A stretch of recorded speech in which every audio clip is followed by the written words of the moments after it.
building of the next Outlaw M5 has begun. But today, we're gonna be working on an M6, a very red M6.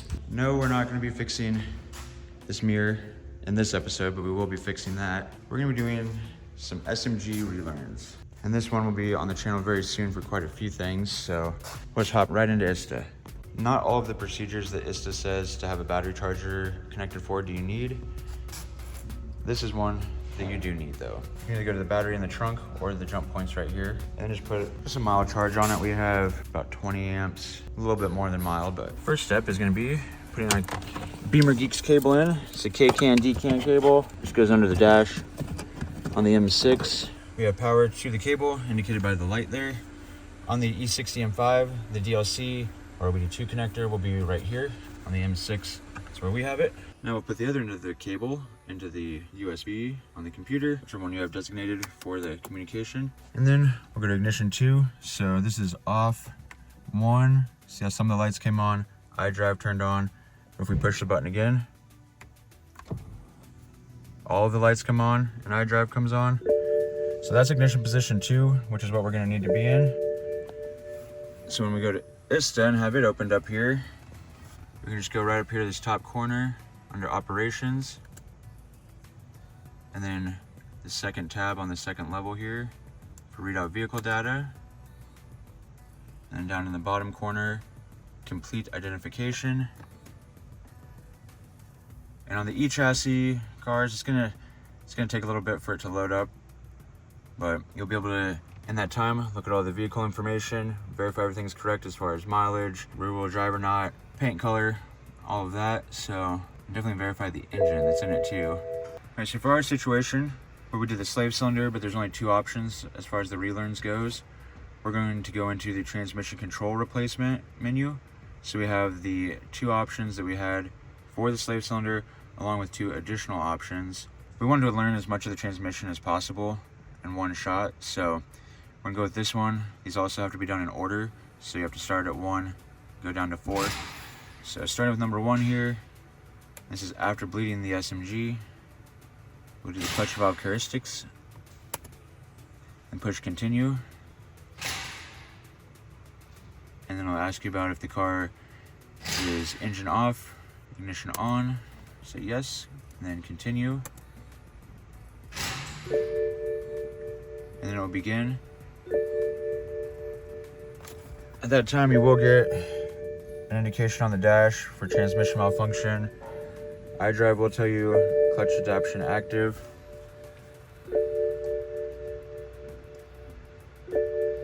Then you can watch here that it is running the test.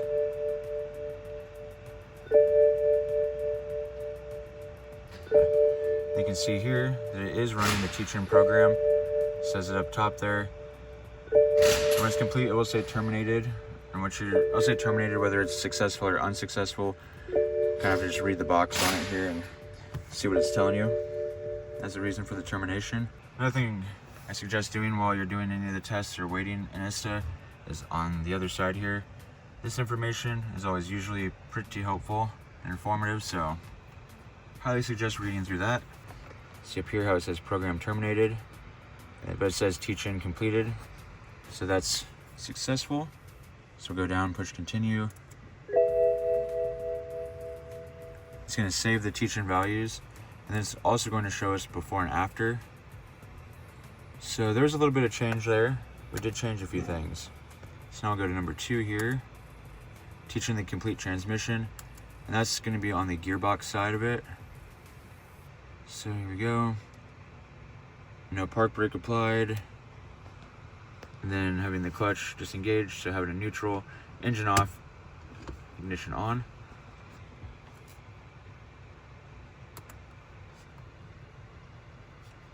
So then we'll click yes, go down, push continue, and you'll be able to hear when it starts shifting.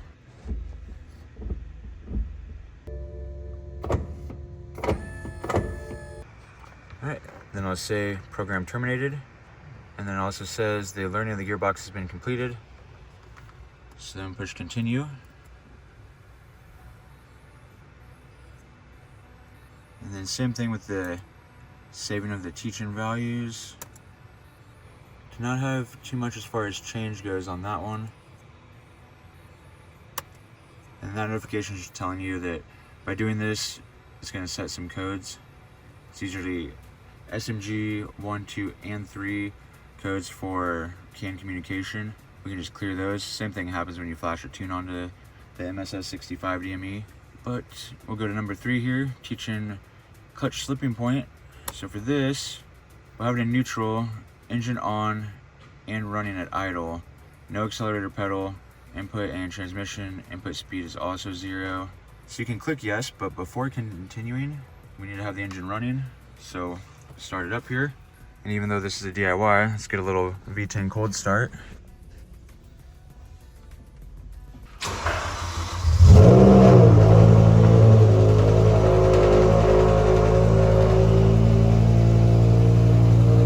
Anyway, now we can push continue.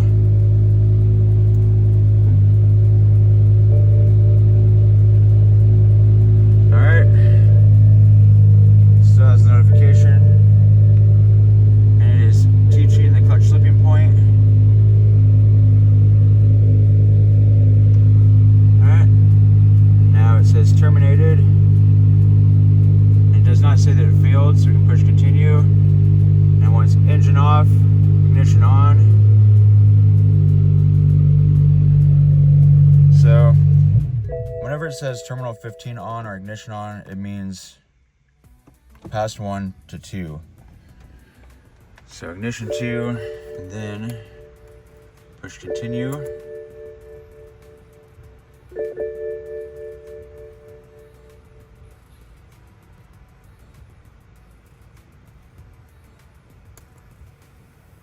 Alright, then here are the values before and after.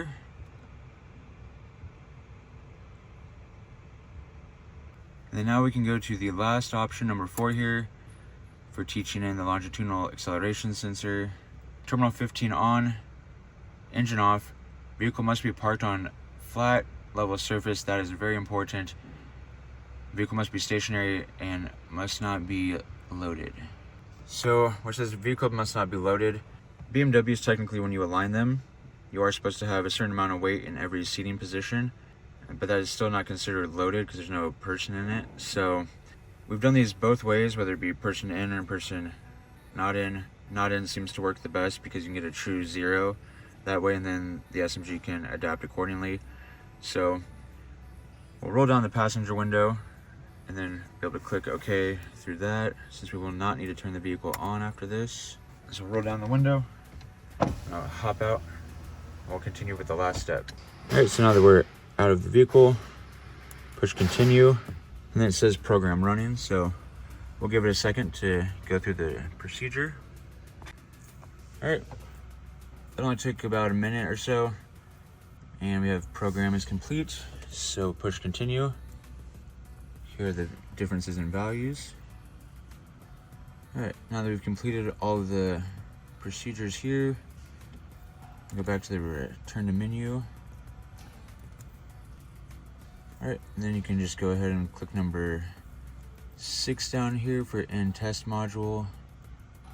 And then what we'll have to do will be go back to vehicle information, display fault memory down in the corner, pull up these codes, and then we will click the option here for delete fault memory. We're gonna have to do this twice though. So it's deleting, all the modules will turn gray, and then it should automatically do another whole vehicle system test, and the modules will come back green, and there'll be a couple that are yellow.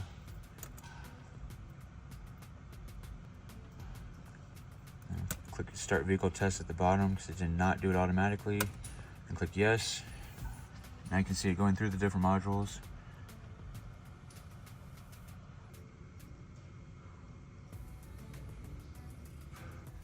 Alright, now we'll go down here to display fault memory. Okay, then we'll go down here to display fault memory. And typically, you would have the SMG 1, 2, and 3 CAN codes here, but the only one now is the alternator. So if you do have those SMG codes, just clear them, they won't come back. Like I said earlier, those come on even when you just flash the DME, so that's all you have to do. to recalibrate and relearn the SMG completely. Whether you do PLCD, sensor, the SMG module, clutch, even just taking it apart, recommend just doing the complete relearn. It doesn't take too much longer, and you never know what parts have gotten worn and what's changed. So, all right, we're gonna go take it for a test drive here, verify everything is good. If you guys want to see more DIYs or more stuff using ISTA, let us know in the comments below. As always, thanks for watching, and don't forget to save the S85.